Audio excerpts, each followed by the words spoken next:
In the heart of the South China Sea, tensions are running high. Chinese. We're on board a Filipino civilian ship in waters claimed by both the Philippines and China.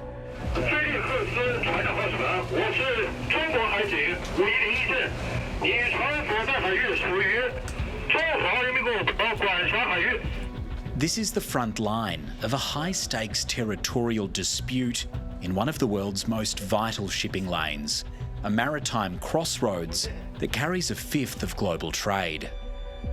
Chinese Coast Guard have just made contact over the radio asking what this ship is doing. Things are definitely getting a little bit more intense and there's more ships that are appearing over the horizon. This is precisely what we've been wanting to tell, that China has been present in our seas.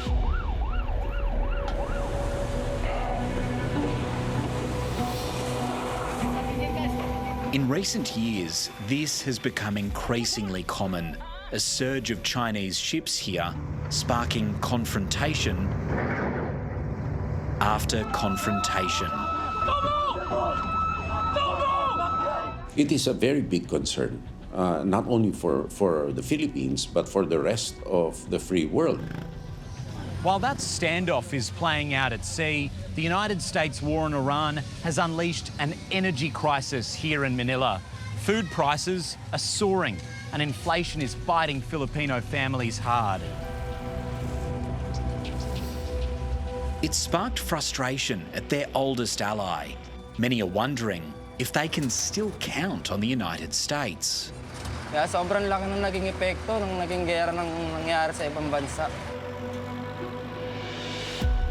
On Foreign Correspondent, we look at the escalating struggle over the South China Sea and what's at stake in one of the world's most important waterways.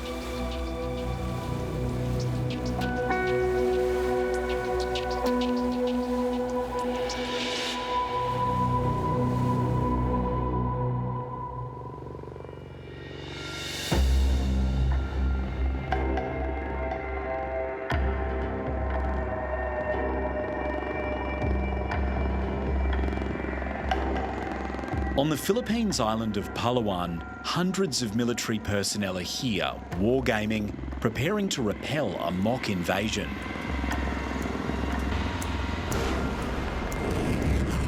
Well, they're testing some pretty serious firepower. This is part of Exercise Balikatan, one of the largest military drills ever held in Southeast Asia. United States Army.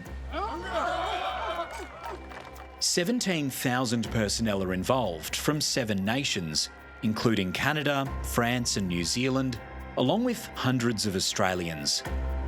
Australia is deepening its defence ties with the Philippines. And the armed forces of the Filipinos, most importantly. A counter-landing live-fire exercises showcases our military capabilities. Why is practicing this kind of scenario, quite important? Oh, look, in an increasingly uncertain world, we all read the news. It's good to practice a little bit of, those types of serials, things that bring confidence to our partners. More than 1,000 Japanese combat ground troops are taking part. In World War II, Japanese soldiers took the Philippines by force. Today, they're training to defend it. The United States has sent the largest contingent. They've been allies with the Philippines for 75 years. Colonel, how crucial is this region in particular, would you say, for Asia-Pacific security? I think it's critical because the country of the Philippines says it is, and they're interested in protecting their sovereignty. And we just are able to learn from them and train with them and best figure out ways that they can defend their sovereign territory. This exercise, they're simulating an amphibious landing out on the water by an enemy force. We're just being led in closer to the positions of the Philippines and US militaries. They're defending their territory from the beaches, firing at targets at sea.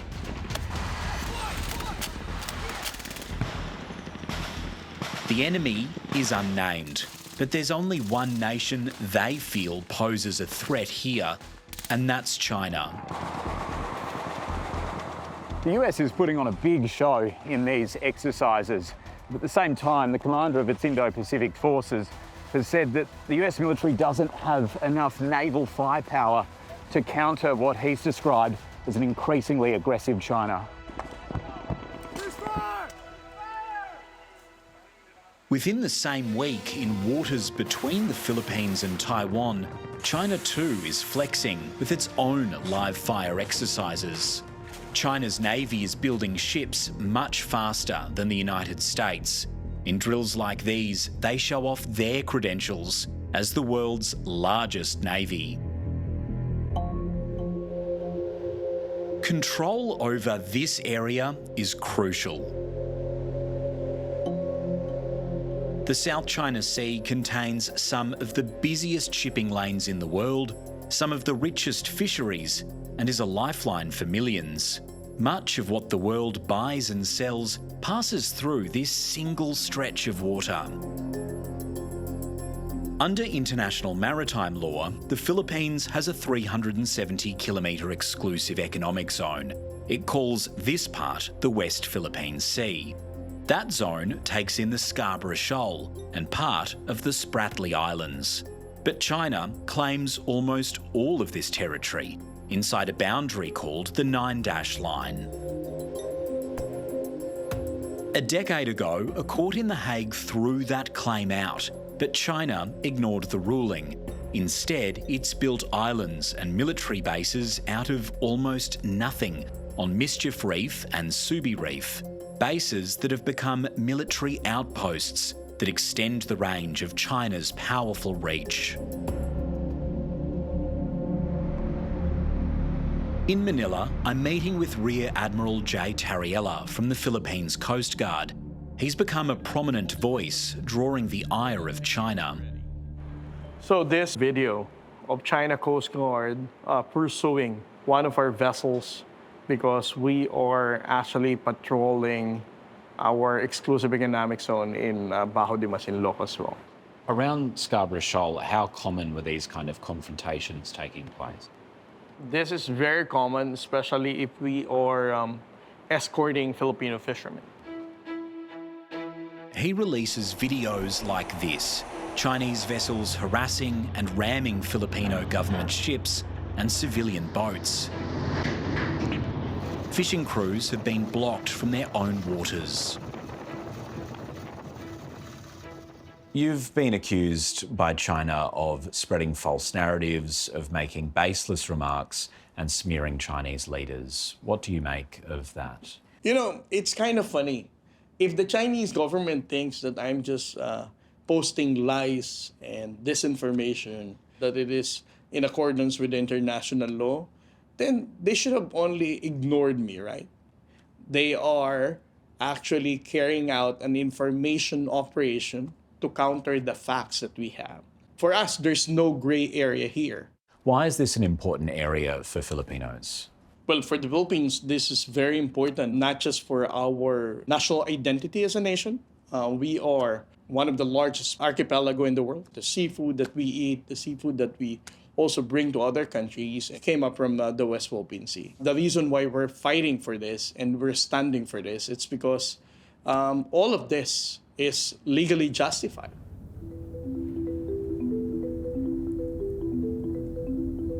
It's early morning at Manila's main port. We're going to see ourselves how this conflict is playing out in the Spratly Islands.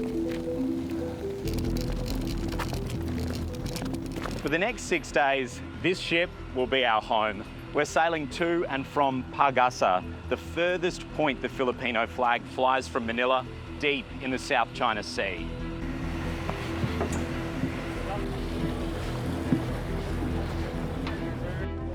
Yeah, Tim Swanston, ABC.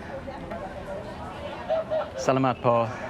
Thank you, looking forward to it. Thank you. As China pushes harder into these waters, Filipino civilian groups are pushing back. On board for this voyage are activists, youth groups, unions, and local media.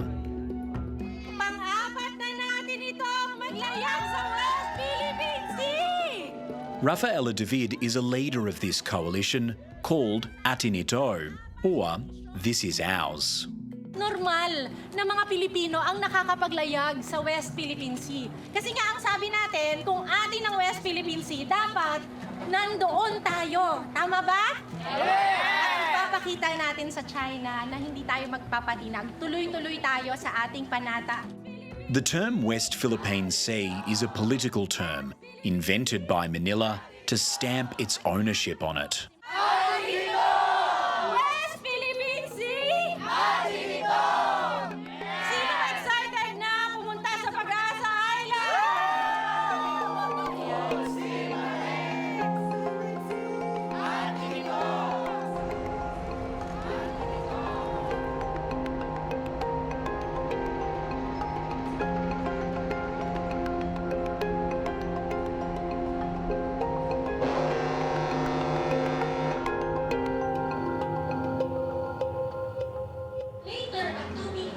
Rafaela's talking to the volunteers, mostly young Filipinos.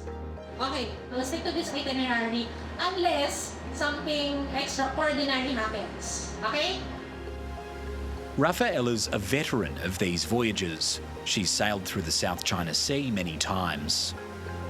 What brings you out into the middle of a contested ocean? I suppose the simple answer is love of country and a sense of solidarity for our fellow Filipinos who are bearing the brunt of what China is doing. We'd just like to announce Soon enough, we're on China's radar. we spotted a Chinese Coast Guard vessel 5 nautical miles away from our vessel. Well, we're not even 12 hours out of Manila, and already we've picked up a tail. A Chinese Coast Guard ship has appeared over the horizon, and it's watching us closely. We're 90 nautical miles away from Manila and 60 nautical miles away west of Mindoro. So definitely well within the exclusive economic zone of the Philippines. And yet, the Chinese Coast Guard appears to be escorting us within our own EEZ. To be honest, it feels like it's pretty early in our mission for them to show themselves. Retired Rear Admiral Rommel Ong was once second in command of the Philippines Navy. He's seen this behaviour before. Well, you have to look at China's grey zone approach as a coercive tactic. It's a manifestation of both economic and psychological warfare. It's designed to degrade our moral will to fight, or the government's will to actually resist Chinese actions that may force government to give up our national interests purely for the reason that they want to de-escalate or to avoid conflict. Unless we are able to disrupt China's calculations, find a way to mitigate its escalation dominance, then we will be at the beck and call of Beijing as it wishes. China's pressure is not just about control of the shipping lanes, islands and fish, but also enormous deposits of energy. Not far from where we're sailing is a spot called Reed Bank, where billions of barrels of oil and trillions of cubic feet of gas remain untapped. China has been blocking the Philippines from drilling here, and now with the world contemplating its energy future, it's an incredibly valued prize. As our boat begins to approach the shores of Pag-asa, things intensify. Mobile phones on board are going off.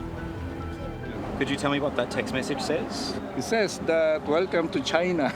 Gives you your phone options for being in China. Yes. How do you feel about that? Ridiculous. This is ridiculous. You're in the Philippine water. Inside, China makes contact.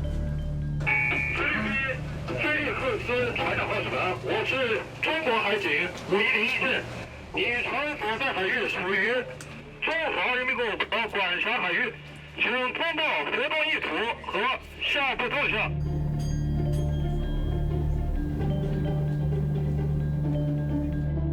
There's 2 more Coast Guard vessels from China that seem to be approaching us. One is around 4 nautical miles earlier. This is China Coast Guard. Your vessel is in the waters under the jurisdiction of China. Please report your intentions and next move. In defiance, the captain ignores the demand and we push on.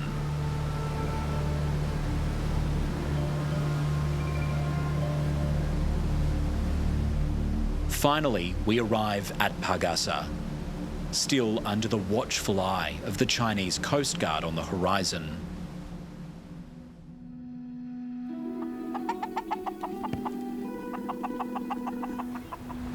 The sun rises in paradise, illuminating the tiny and tranquil island of Pagasa, a speck of sand the Philippines uses to assert its place in the sea.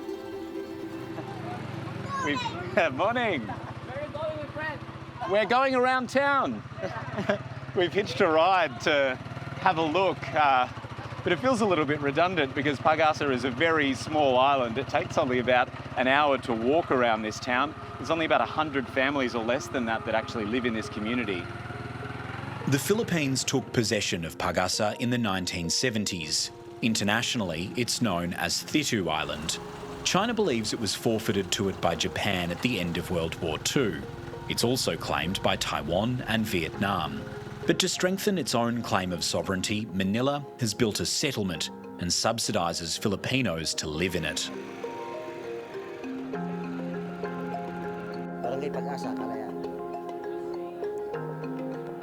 China's response sits just offshore. A Navy warship, its Coast Guard and militia vessels are near. Local fisherman Joseph is taking us out on his boat. Siguro po, pinalad na rin na tadhana po siguro ng Panginoon na makarating ako dito at makita ko rin po yung isla na ganito kaganda. Joseph, how do you feel sitting out here on the water with these Chinese ships all around? Kinakabahan po kasi nga po, hindi namin kabisado yung ng China, lalo mga barko, barko. He's limited from fishing too far from Pagasa's shores. As we're talking, we're interrupted by a noise from above. Helicopter po yung China, sir. Nag-ano po, sir, kung baka nag-survey po pag may mga barko dyan po na nagpupunta dito. Lagi po siya nagpapalipad para gina-check po nila kung anong mga barko na nagpupunta dito sa Pagasa. Could you ever see a time where these ships move in and there's war here on Pagasa? Kung ano yun ng China tong barangay Pagasa, isang bala lang sir, lubog agad eh. Kaya siguro sana hindi namin mangyari. Ganun yung mga nababalitaan namin.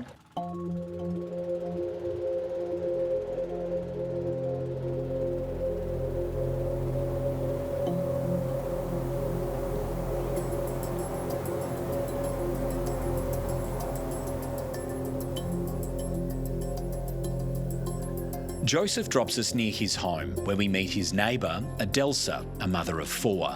The government gives her discounted food. In exchange, she does odd jobs around the island. Sa baba po, medyo mahirap ang trabaho. Dito po konti lang. Tapos libre po subsidy. Yun. In your time living here on Pagasa, what have you noticed change? Noong 2016 po, nakarating ako. Wala pa po ako nakikitang barko dyan. Wala po. Ngayon po, nung bumalik pa kami dyan, 2021, yan, mas siya, ng parang, lalo silang dumadami ng paligid-aligid. Do you feel like you're on a front line of a conflict living here? Opo. Yun sa amin po, hindi na po talaga matanggal yun sa amin. Yung kaba, takot, siyempre, lapit lang po sa amin yung China. Kung papasabogin kami dito, halos lahat kami po, ubos. But for Filipinos, it's not just China's actions that are causing them pain. It's also their oldest ally, the United States.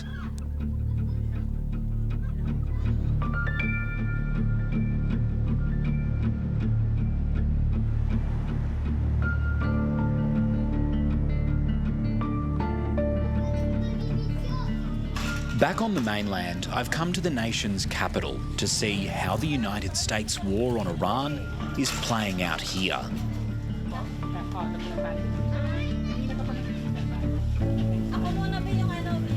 The Philippines gets most of its fuel from abroad, so when US-led strikes on Iran disrupted trade through the Strait of Hormuz, supplies here were choked. The government declared a national energy emergency. Prices have soared and inflation has taken hold.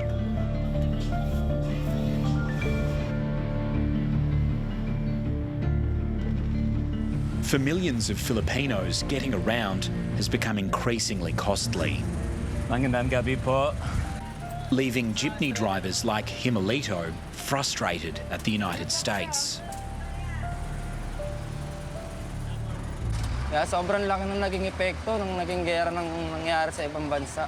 Siyempre, sobrang nagagalit rin po kasi imbis na dapat magtutuloy-tuloy lang magandang buhay, maayos na buhay, mas lalo tayong pinapahirapan ng dahil sa gera.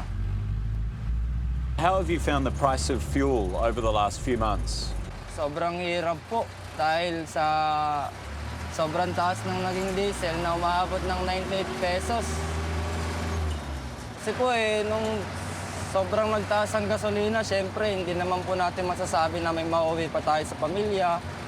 Sobrang hirap din po ng naging kalagayan namin kasi syempre hindi ka naman po pwedeng umuwi nang wala kayong makakain. Kaya kailangan mas dumoble ang kayod para sa pamilya.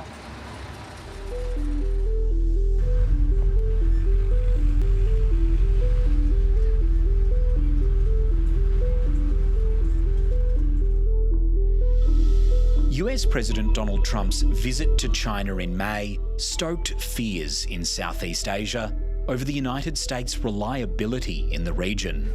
It's an honor to be with you. It's an honor to be your friend. There are concerns Donald Trump could give key concessions in the South China Sea to gain something in return. The relationship between China and the USA is going to be better than ever before.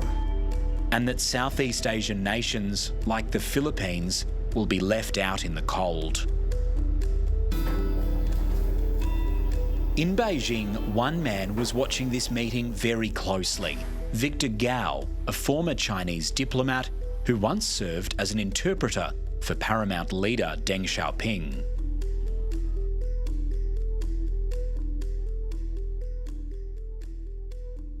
Victor Gao, thank you very much for your time today. Thank you very much for having me.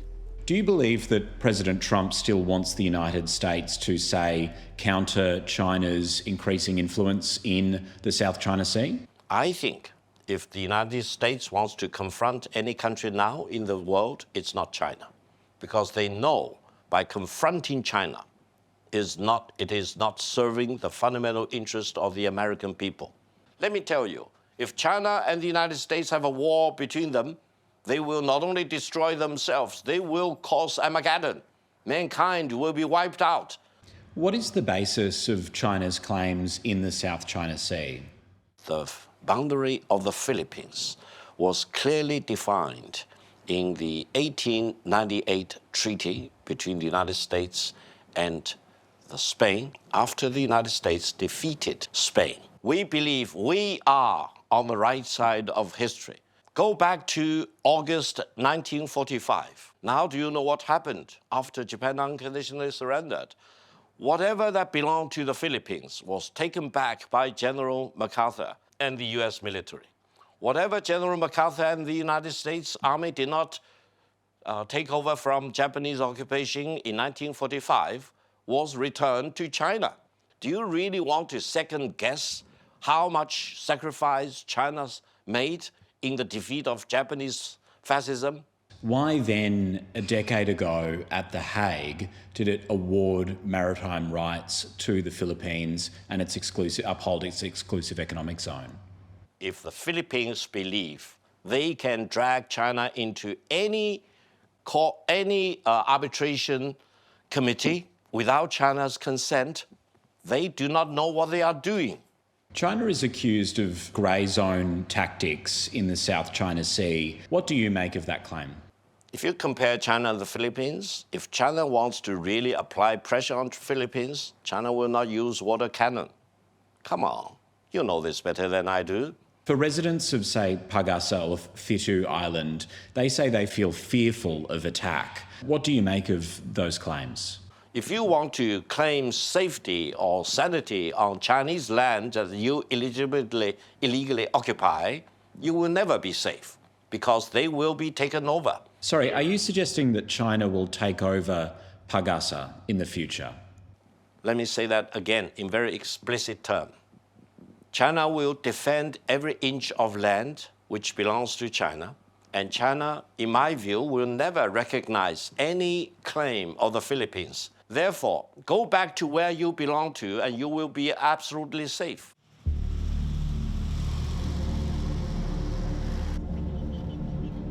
Across town, I've come to the country's main defence headquarters. The man in charge of protecting the Philippines is Defence Secretary Gilberto Teodoro. Is China challenging your territorial integrity? Oh, definitely. That's the world knows that it is illegally occupying areas which it has no right to occupy, not only in the Philippine domain but also in the high seas.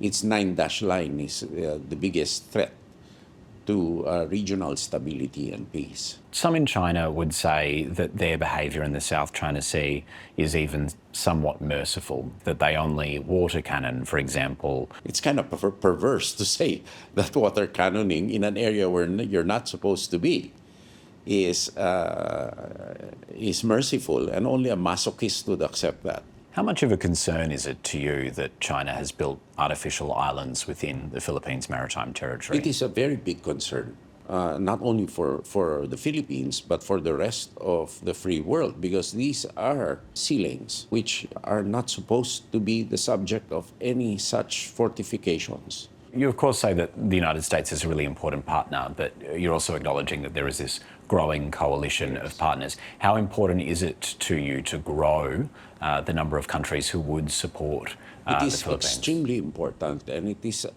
in fact, one of my major responsibilities to grow this coalition into a sustainable coalition. Appeasement does not work. Every country worth its salt must not give in to appeasement. That's why it's important for each and every like-minded country to stand up now, to build up your resilience now.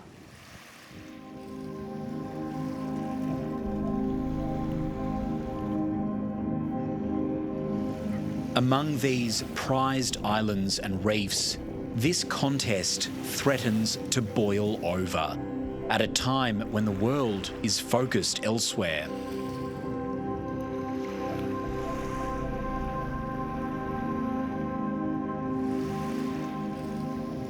We know that we should not be dependent on the United States, especially when they have a president like this, and we should find reliable partners who are able to help us in defending the international rules-based order. In this contest, what does victory look like for the Philippines? For me and many of our volunteers, victory is when Filipinos are able to go out in the West Philippine Sea and China is not able to stop us. That is already us exercising our sovereign rights. My biggest fear is when Filipinos feel like it's hopeless. And that's the whole point of the mission.